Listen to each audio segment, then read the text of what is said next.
Si pudieras viajar a cualquier lugar del universo, en cualquier momento de la historia, pero tuvieras que dejar atrás todo lo que tienes, ¿lo harías? Posiblemente muchos de ustedes digan que no, o al menos se pongan a reflexionar en exactamente qué es lo que están dejando atrás, como en una pareja, familia o amigos. Pero si nos ponemos a pensarlo, es algo muy similar a lo que pasa cuando nos vamos de viaje. Claro, en este caso, no nos preocupamos tanto por lo que estamos dejando atrás porque sabemos que en uno u otro momento vamos a regresar. Y aún así es como si pusiéramos nuestras vidas cotidianas en una clase de pausa, mientras que la gente que se queda atrás continúa con sus vidas como si nada. Oigan, ¿no es ese Homero en el canal japonés? Sí, ese es Homero quien ha estado pidiendo cervezas en su nombre. ¡Oh! ¡Yahoo! ¡Oh!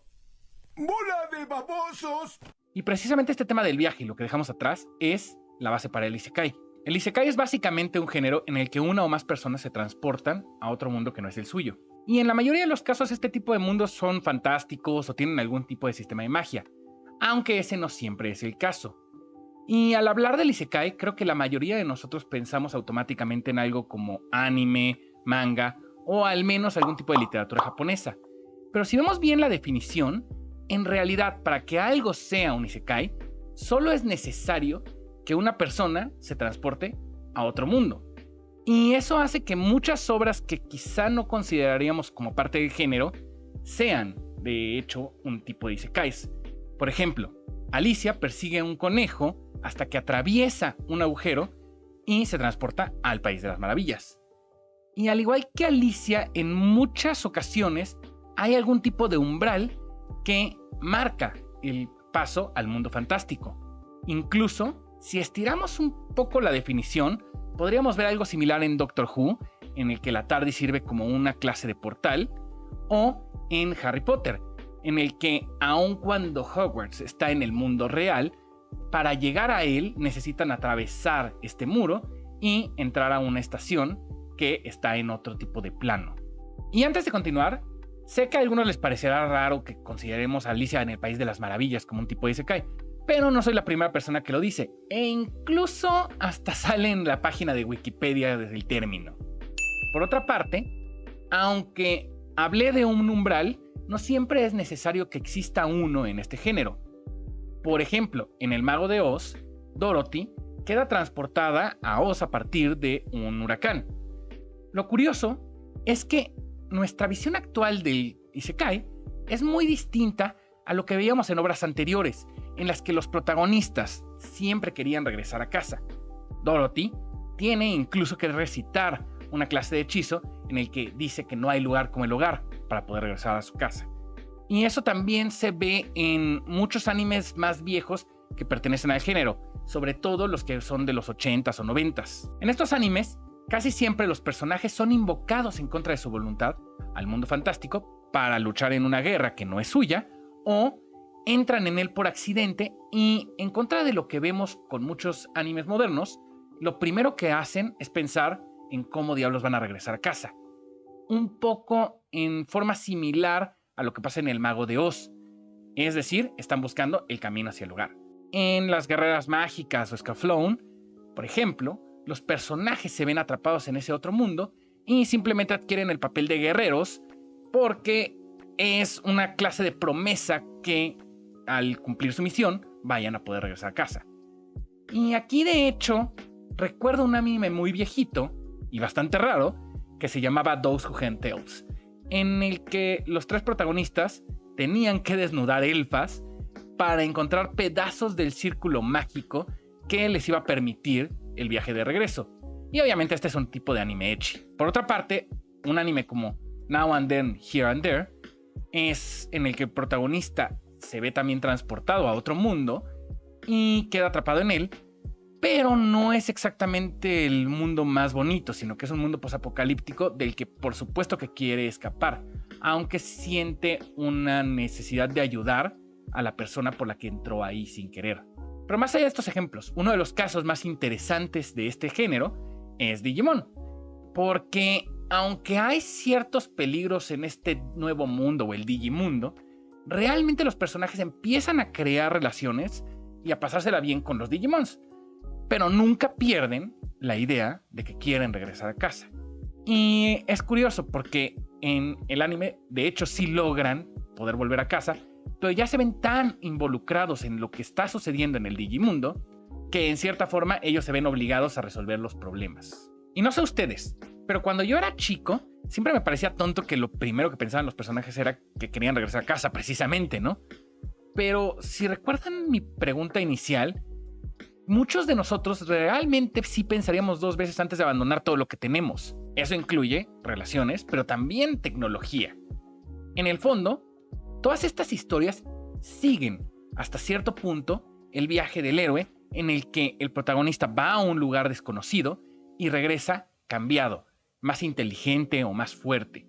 Aunque en menor medida, es común que en la vida real nos enfrentemos a situaciones similares. Ya había mencionado cuando nos vamos de vacaciones, pero también pueden ser viajes de campo de la escuela, o cuando nos cambiamos de trabajo, o entramos precisamente a una escuela nueva. Que todas estas suelen ser situaciones que desatan algunos de los nuevos mundos a los que están entrando estos protagonistas del Isekai, o que podemos ver como una situación desconocida. Pero con todo esto llama mucho la atención que si nosotros nos ponemos a ver una lista de los Isekais de los últimos 5 o 10 años, muy rara vez vemos que los protagonistas quieran regresar a casa, o siquiera se lo cuestionen. Y eso nos obliga a preguntarnos por qué hay este cambio en contraste con los animes más antiguos. A mi gusto, lo que pasa es que el género se ha transformado cada vez más en una clase de fantasía de escape, en la que ya no queremos escapar del mundo de fantasía para regresar a nuestra casa, sino que por el contrario, lo que queremos es encontrar un hogar en este mundo fantástico. Esto comenzó con Sword Art Online, que si bien quizá no sea el que inició varios de los clichés del género, al menos sí los popularizó. E incluso es chistoso porque en el mismo Sword Art Online, los protagonistas tienen como objetivo regresar al mundo real, aunque tienen una razón más allá de solo querer volver a casa. Lo que sucede en estos animes es que la pregunta se transforma en que si pudieras volver a empezar tu vida desde cero, en un lugar muy lejano, tomarías esa oportunidad. Pero no toman en cuenta que la mayoría estaría dejando algo atrás. O más bien dicho, se basan en que hay personas que quisieran dejar su vida atrás. En este caso, el tema de fondo ya no es el retorno a casa, sino las segundas oportunidades.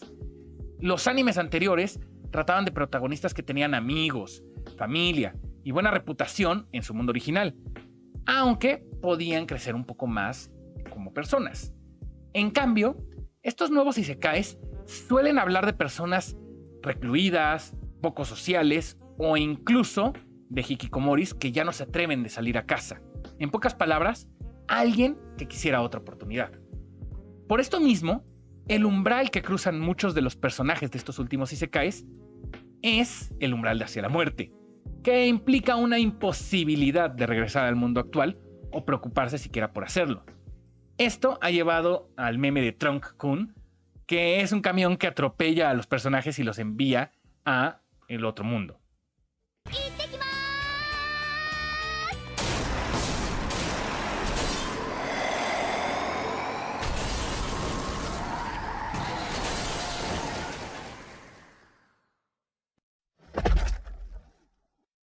Un ejemplo paródico de esto lo vemos en Konosuba. Kazuma, el protagonista, ve un tractor que parece que va a atropellar a una niña y salta para quitarla del camino. Pero momentos después, cuando ya está muerto, le dicen que el camión no iba a atropellar a la niña ni lo atropelló a él. Lo que lo mató fue el susto y termina orinándose encima de sus propios pantalones e incluso sus papás se ríen de la situación.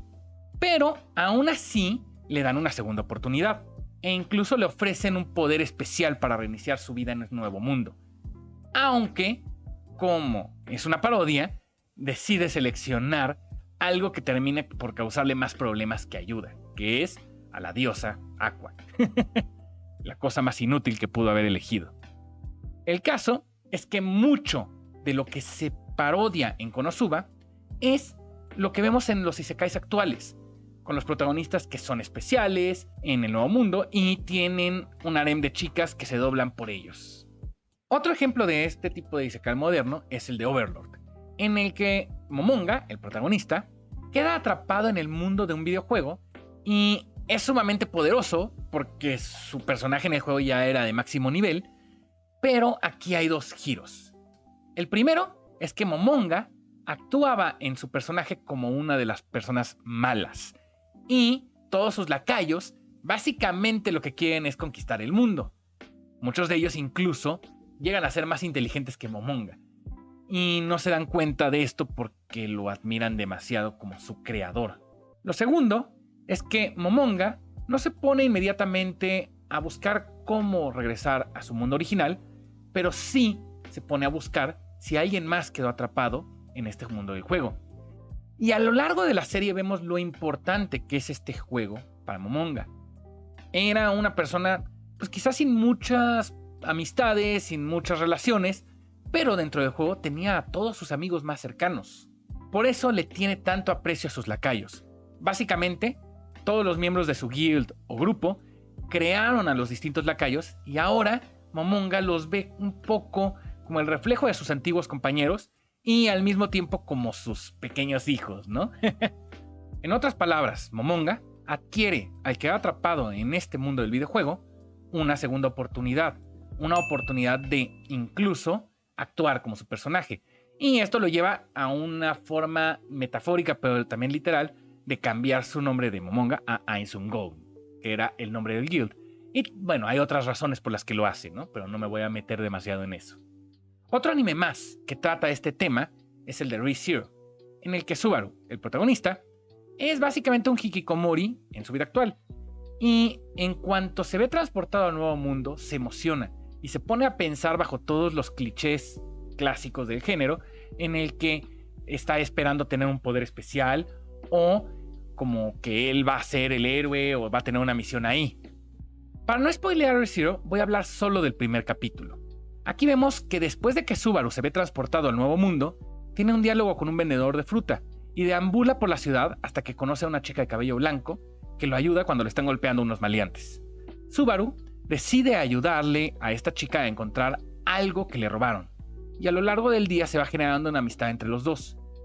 Pero cuando está por caer la noche, Subaru y la chica son asesinados. Sin embargo, un instante después, Subaru se da cuenta de que en vez de morir, se transportó a un momento del pasado cuando conversaba con el vendedor de fruta. Y a partir de ahí, se desarrolla este elemento de la trama en el que Subaru va generando una clase de checkpoints y regresa al más actual siempre que muere. Lo interesante de este anime es que literalmente vemos que el tema de las segundas oportunidades se utiliza como un recurso dentro de la historia. Es decir, el poder de Subaru le permite cambiar lo que va a suceder. Literalmente le da una segunda oportunidad. Pero cada vez que revive, los eventos que había logrado a partir de su último checkpoint quedan completamente borrados. Y él tiene que volver a hacer todo una vez más. Lo cual termina siendo algo muy pesado psicológicamente para él y muy difícil, porque cualquier decisión que tome puede cambiar las circunstancias del futuro. Pero a mi gusto, el isekai que mejor retrata la idea de las segundas oportunidades es Mushoku Tensei. Ya hablé un poco de este anime cuando lo puse como uno de mis favoritos del año pasado, pero para resumir, Mushoku Tensei trata sobre la historia de Rudy, un hikikomori de 34 años que ni siquiera es capaz de asistir al funeral de sus papás, por lo que sus hermanos lo corren y lo dejan en la calle.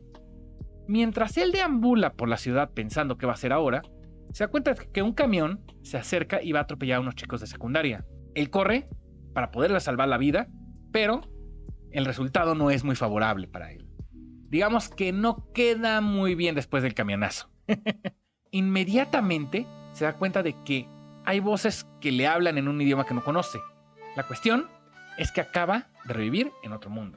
Aquí hay 3 puntos que me parecen muy únicos de este anime y son centrales para mostrar lo que vale una segunda oportunidad. El primero es que vemos la vida de Rudy desde que es un bebé, aunque él conserva sus memorias de la vida pasada. Esto le da un ritmo muy interesante al anime, porque en verdad se detiene para mostrarnos cómo poco a poco va creciendo el personaje en un sentido de ganar más poder, sí, pero en forma más importante, en un sentido de mejorar como persona. Lo segundo Es un cambio de perspectiva que ocurre en Rudy en una edad muy temprana. Aunque tuvo esta segunda oportunidad, en un inicio lo vemos pensando simplemente en repetir lo que hacía en su vida pasada. Incluso se queja de que en su casa no haya una computadora para poder jugar videojuegos. Sin embargo, después de que se cae de una silla, cuando todavía es un bebé, su mamá utiliza magia para curarlo, y ahí es cuando lo vemos cambiar de actitud. En sus propias palabras, quiere alejarse de la persona que fue en su vida pasada y sacarle a esta última vida el máximo provecho. Y aquí entra el tercer punto, que es la forma en que Rudy piensa en sacarle provecho a su vida.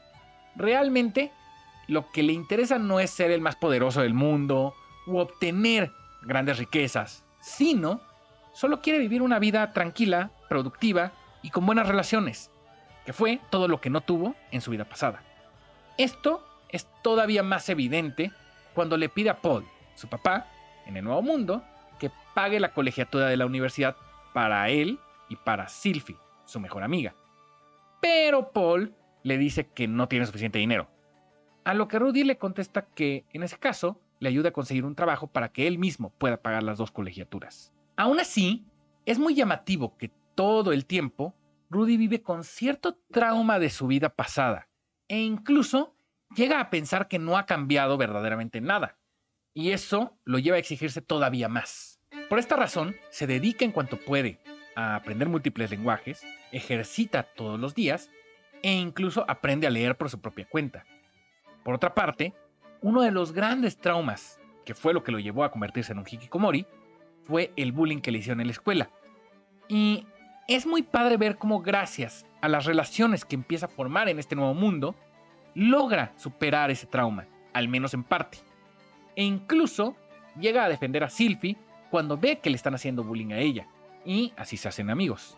En el fondo, vemos que los logros de Rudy no son porque él sea alguien especial en este nuevo mundo o con características únicas, sino que se deben a su propio esfuerzo, y eso se va trabajando poco a poco en el anime y las novelas. De hecho, durante los primeros 4 o 5 capítulos, ni siquiera lo vemos propiamente dicho salir mucho de su casa. Por otra parte, queda por discutir la característica más crítica de Rudy, que es una de las razones por las que han atacado mucho a este anime y por lo que mucha gente incluso se niega a darle una oportunidad. Rudy es un pervertido, y eso sería imposible negarlo. Esto no quiere decir que Rudy sea una persona irredimible. De hecho, en este sentido, se parece mucho a un tropo o un tipo de personaje muy común en el anime, que es el del viejo verde, como el maestro Roshi de Dragon Ball o el maestro Japosai de Ranma y medio. Y a pesar del nombre, obviamente este tipo de personajes no tienen que ser necesariamente viejos, sino que la única característica que comparten es que son pervertidos bastante descarados, como es el caso de Miroku en Inuyasha o de Minoru Mineta en My Hero Academia. Lo interesante del viejo verde es que suele ser un personaje cómico que termina por recibir una paliza, o al menos es mal visto por su extraña obsesión con las panties. En forma similar, hay muchas veces en las que la parte pervertida de Rudy se maneja en una forma cómica dentro del anime, pero hay otras en las que se trata de una forma muy incómoda, y eso me parece una de las grandes genialidades de Mushoku Tensei. De hecho, hay un detalle muy perturbador por el que uno de sus hermanos lo saca de la casa, pero no lo voy a revelar aquí por si lo adaptan en la siguiente temporada del anime, aunque desde la primera temporada ya nos dan algunas pistas. Lo que sí voy a hacer es un resumen de 3 escenas del anime en las que se da uno de esos momentos incómodos para mostrar por qué creo que son importantes en el desarrollo de Rudy y en el tema de las segundas oportunidades. La primera escena es cuando Rudy y Sylphie llegan empapados a casa. Los dos se preparan para tomar un baño de agua caliente, pero a Rudy le llama la atención que Sylphie todavía no se ha quitado la ropa. En ese momento, Rudy todavía cree que Sylphie es un niño y básicamente le dice: no te voy a meter a bañar con todo eso. El punto es que, aunque Sylphie le insiste en que no quiere andar en pelotas, este güey le insiste hasta que le quita todo y, oh sorpresa, Sylphie era una niña. Aquí vemos muchas cosas. Lo primero es que Rudy sigue siendo alguien bastante incompetente para relacionarse con las demás personas. Sus intenciones no eran malas en este caso, pero tampoco fue capaz de entender a Sylphie en ese momento. Y aquí quiero enfatizar que en esta escena Rudy no estaba siendo un pervertido. aunque sí actuó un poco en una forma egoísta. Su razonamiento fue: si yo estoy en pelotas, ¿por qué tú no? Todo esto nos lleva a ver que, aunque en teoría tiene como unos 40 años, muchas veces sigue actuando como un niño, pero está dispuesto a aprender de sus errores y corregirlos. Por eso un momento después lo vemos disculpándose con Paul y preguntándole si cree que Sylvie va a ser capaz de perdonarlo. La segunda escena que me parece importante es cuando Rudy se encuentra dormida a Eris y lo primero que hace es actuar como un pervertido. Eris despierta, le da una paliza y parece que todo se va a quedar ahí, como uno de estos momentos cómicos del Viejo Verde. Lo importante aquí es que Rudy se sigue comportando como si fuera un protagonista de un juego H, en el que las escenas están a modo para que ocurra algo 3X. Pero este momento se va a retomar unas escenas más adelante. En el 10º cumpleaños de Rudy, Eris hace un gran esfuerzo para organizarle una fiesta y regalarle un báculo mágico. Esa noche, el papá de Eris le ofrece a Rudy la mano de su hija, pero él se niega porque no quiere casarse con Eris por cuestiones políticas. Más tarde, cuando llega a su cuarto, Rudy se encuentra a Eris sentada en su cama y ella le dice que va a dormir con él. Rudy intenta espantarla, diciéndole que no sabe si va a poder controlarse y que quizá haga una que otra cosa pervertida con Eris. Para su sorpresa, Eris le dice que está de acuerdo en que él haga una o dos cosas pervertidas. Pero con todo esto, Rudy salta del 0 al 100, en una escena que me recuerda un poco a una similar en Novia Misteriosa X. La diferencia aquí es que Eris lo frena de golpe con una patada que nos hace preguntarnos si él va a poder tener hijos en un futuro. Hasta este punto, toda la escena se había manejado de una forma bastante incómoda, más allá de que tenga sus toques cómicos. Lo importante aquí es que en cuanto Eris sale del cuarto, Rudy se queda pensando en que, una vez más, la cagó. Defraudó la confianza de Eris y quizá destruyó una relación que le costó muchísimo trabajo crear. Y es interesante que aquí Rudy no se justifica ni pone excusas. De hecho, se va al lado opuesto diciendo que, a pesar de todo lo que ha aprendido, no ha cambiado nada.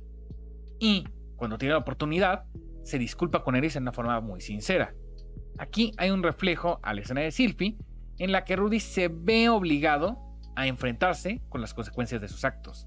Y también nos hace reflexionar en la escena pasada, en la que Rudy estaba actuando sin ninguna repercusión como un pervertido frente a Eris. Esto me parece muy importante porque precisamente nos muestra que aprender de un error no implica que vamos a ser infalibles o que no vamos a dejar de cometer errores en otras situaciones a futuro. Tampoco es que Rudy dé por hecho que con pedir una disculpa todo va a estar bien. Admite las consecuencias de sus actos y actúa en la forma en la que le parece que puede arreglar la situación, aunque es consciente que quizá eso sea imposible. Esta es la clase de crecimiento que vamos a ver en Rudy y en los otros personajes de Mushoku Tensei. Son personajes muy humanos que se tropiezan y aprenden de sus errores, aunque en más de un momento cometen las mismas equivocaciones. Y aquí quiero señalar un punto que vi que se mencionaba mucho para criticar la serie, y tiene que ver con la edad real de Rudy. Desde un inicio, nos queda claro que Rudy era un hombre de 34 años, y que reencarnó y conservó todas sus memorias. Por ese hecho, se critica mucho las relaciones románticas que tiene con personajes como Eris o Sylvie. Esta es una parte muy complicada y que nos deja mucho para reflexionar, aunque en términos prácticos es imposible aplicarla a nuestra realidad, a menos de que alguno de ustedes haya reencarnado y todavía conserve las memorias de su vida pasada. Y en ese caso, créanme que lo último que me va a preocupar es su vida amorosa, sino cómo hicieron para reencarnar en este mundo. Pero para hacer el ejercicio mental, hay un par de cosas que podemos mencionar. En principio, el hecho de que, ciertamente, al tener más experiencia, Rudy fácilmente podría conquistar a una persona más joven y con menos experiencia que él. Y en ese sentido podríamos ver esto como una clase de manipulación. Pero en el anime yo no veo que se maneje de esta forma, más allá de que, en un momento, Rudy literalmente piensa en que podría hacerlo. Realmente, la mayoría de las veces Rudy usa su experiencia para enseñar a los demás, y las relaciones que cultiva surgen en una forma natural. Esto también tiene que ver en que la neta es que mi muchacho Rudy está muy güey y muchas veces actúa a partir de lo que aprendió en la ficción de su vida pasada. Pero con el tiempo va entendiendo que la vida no se comporta como un juego H. Y por otra parte creo que poco a poco, conforme avanza el anime, Rudy se ha vuelto en un personaje muy noble, que no busca dañar a las demás personas, sino protegerlas. Y no solo porque sea una chica bonita, como se demuestra cuando hace todo lo posible por ayudar a Ruijerd. Incluso, a momentos vemos que Rudy llega a ser más vulnerable que algunas de las personas más jóvenes que él. Y eso se debe a que, aunque en teoría tiene 34 años, en su vida pasada no aprendió demasiado. Por esa razón, la forma en la que yo veo este anime es que Rudy está realmente iniciando desde cero. Fue alguien en su vida pasada que se quedó atrapado en los 15 años y tiene toda una nueva oportunidad para aprender a cómo salir de ese estancamiento. Pienso reflexionar sobre eso más adelante, pero de momento puedo decir que la historia de Rudy se trata de la redención y las segundas oportunidades. Si alguien no le quiere otorgar esa segunda oportunidad, está bien. Si no quieren seguir su viaje de redención, también está bien. Pero insisto en que nada de esto hace que Rudy sea un personaje irredimible o que empatizar con él te haga una mala persona. Eso es ridículo. En forma similar, al inicio, Eris es una niña violenta, prepotente y, en pocas palabras, insoportable. Pero esto no implica que sea incapaz de crecer como personaje. Y esa es la parte padre, porque permite que analicemos nuestros propios actos e incluso nos pueda llevar a ver que no necesitamos renacer para tener una segunda oportunidad.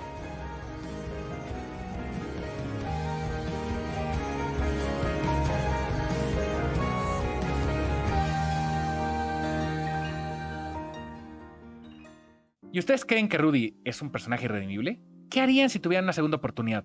Platíquenme en los comentarios, denle un like a este video. Recuerden que pueden suscribirse a nuestro canal si quieren ver más de nuestro contenido y nos vemos en la próxima.